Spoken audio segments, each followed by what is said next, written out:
So my name's Nathan Scoria. I'm with Aerium Analytics, and I didn't title my presentation Words of Wisdom because I think that probably gives me too much credit. Lessons learned, maybe, success stories, but yeah, it really comes down to making sure that your return on investment is as high as possible and maximizing every possible avenue to squeak out every ounce of value. So with that being said, I think whether you're going to bring this service in-house or you're going to outsource it, I think you really have to go through that initial phase of planning. Understanding your needs, understanding what you're going to use the data for is critical, and it's such a missed step. You know, and I'm really glad I pulled that slide out because I had the same thing. You know, now you've got data, now what kind of thing. So capturing the data is the easy part. But understanding your primary area of interest as well as that periphery.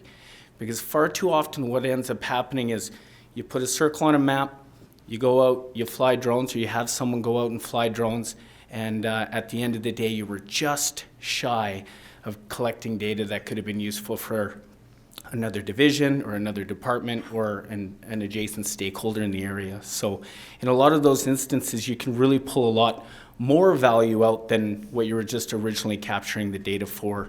So one question to really ask yourself is, whose question are you trying to answer? Inventory to the finance department is a lot different than inventory to operations, is a lot different than inventory to the mill.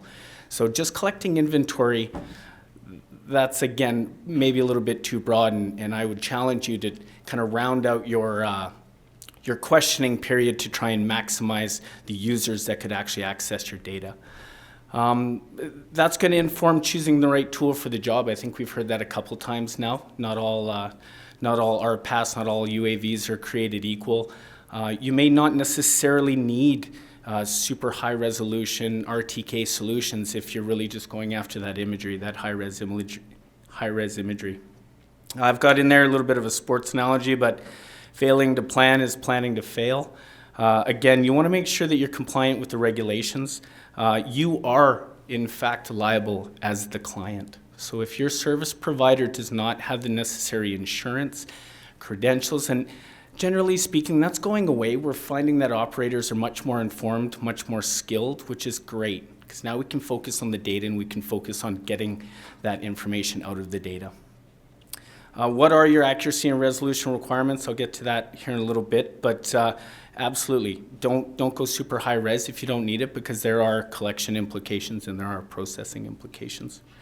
And is RPAS right for your organization? At the end of the day, it should be a tool in the toolbox and not the magic bullet. You know, I've heard it a couple times again where it can complement ground surveys, it can complement satellite imagery. It really does have that niche fit, and how it's being used should meet your needs. Transition over time. Take your time. You know, don't just jump right in if you're really considering UAVs. You know, I was very fortunate to have a client partner, John Dimitro. Thank you very much.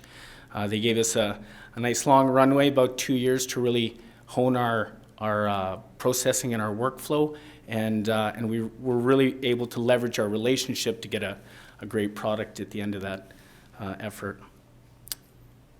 Look for those value adds without the additional costs, because they're definitely there. Oh, I did put it in. Now you have data. What next?